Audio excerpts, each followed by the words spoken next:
YouTube можно найти сотни подобных комментариев, и да, признаюсь честно, я забросил Clash of Clans. Последнее видео по нему было обзор обновления, и вряд ли уже кто-то вспомнит, когда это обновление состоялось. Все почему? Когда выходит видео по Clash'у, оно воспринимается в штыки. Я не знаю почему, не набираются лайки, а посему мы имеем 250 тысяч просмотров за 2 месяца. Когда по роялю столько же за 2 дня. Не подумайте, что я гонюсь за просмотрами, чушка такая, но, блять, вы просите видео по Клэшу, но когда оно выходит, вы не можете поставить всего лишь гребаный лайк. Ларин, чушка ебаная.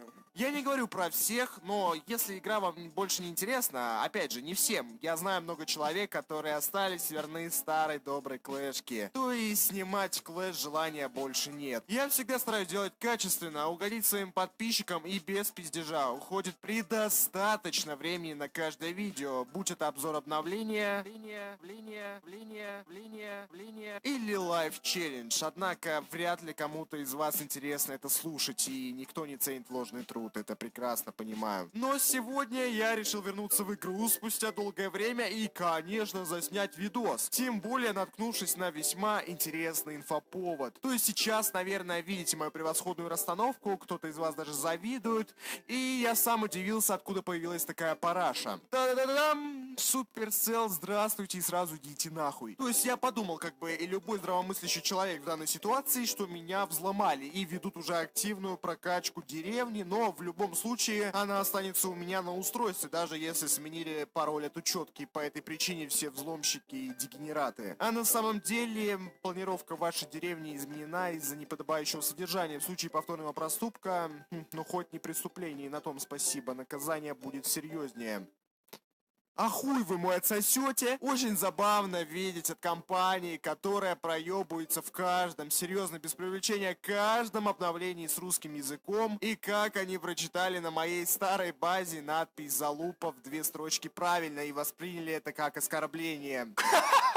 Да, начнем с того, что Залупа — прозвище князя Ахлебинина. Словарь нам приводит примеры. У меня Залупа болит, меня с работы увольняют. Да, это Залупа. Смотри, какой я телефон себе купил, так это же Залупа, это Android. Охуительный словарь, всем советую. Так вот, знаете, ваше пользовательское соглашение — полная залупа. И ладно бы, знаете, построили нормальную сбалансированную базу, доход взяли из интернета. В любом случае, они не вручную их строят. Я не спец в игре, все же меня настораживает дев по краям базы. Так точно должно быть? Приходят всякие обиженные дауны с шахтерами. Видимо, в рояле не выпадает шахтер, так они всю негативную энергию выплескивают на нормальных ребят в Клэш. Ну, типа, да, забыл подзарядить инферно уже как месяц. Так и чё? Нет, надо копать ямки, могилы строить собаки. Меня пиздят просто под ноль, это вообще не забавно. Я ошибался, что расстановки у них забиты автоматически. Прочекав свою базу в гугле, я не нашел совпадений. Нет здесь такой базы, они реально сидели и строили ее день-два. Как еще так можно построить искусно, так сказать, чтобы даже варварами выносили все ресы? Вы можете подумать, что я совсем зажрался, это только мои проблемы. Да, так и есть. Вы должны знать, что я зажрался. Просто целостная ситуация такой абсурд, начиная от безобидной расстановки абсолютно, которая стоит у меня порядком полугода, заканчивая еще этим.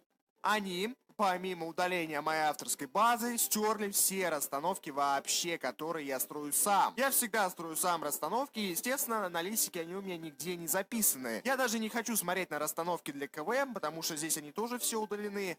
А теперь вопрос, где мне теперь их взять? А вообще, интересно, сталкивались ли вы с подобным, и как вы вообще относитесь к подобной хуйне, к подобным санкциям? Напишите в комментариях, я обязательно почитаю.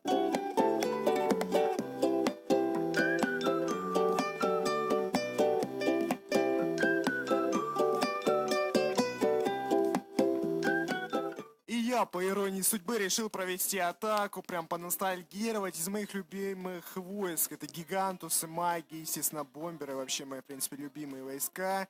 И, кажется, нашел подходящий соперник для этого дельца. Это ТХ-11, сука, ебаный, да, он думает, построил ратушу и можно оставить 7-й забор. Ну, сука, короче, у него тут база адаптирована, что типа войска пойдут по кругу, но на самом-то деле мы их пустим в центр, да? Или нет? Нет, ну скорее всего нет. Значит, у него очень много золота и как бы кубки тоже есть. Мне кубки не помешают, а то я скоро как в рояле буду последний в клане. Это вообще зашквар.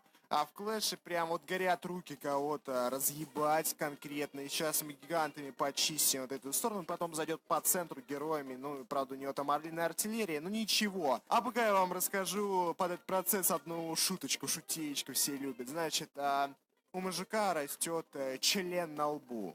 И он не понимает, что происходит вообще. И думает, что это вообще не так. Не как положено, и он идет к доктору. Приходит к доктору, мол, врач, ты шо, охуел? Что за хуйня у меня на лбу? У меня хуй там. И доктор такой посмотрел, такой подумал, начал изучать. Значит, взял, пощупал, пинцетики, все дела, поизучал, вышел, поговорил по телефону, посовещался с коллегами, заходит и со спокойным видом говорит. Что же он говорит? Интрига. Он говорит: ну, тут у вас понятный случай, господин. Значит, слушайте меня. Я советую вам слетать во Францию и посмотреть на Пизанскую башню. Ну, или как она там называется, но во Франции башня, я просто быдло, я не знаю. Клиент такой сидит, у которого член на лбу прям вот так свисает по глаз, заслоняет глаз, и он не понимает, типа, а зачем мне ехать во Францию, доктор? Это мне как-то поможет? Доктор опять промолчал и после паузы сказал: нет, нет, все же советую вам съездить в Китай и посмотреть на китайскую великую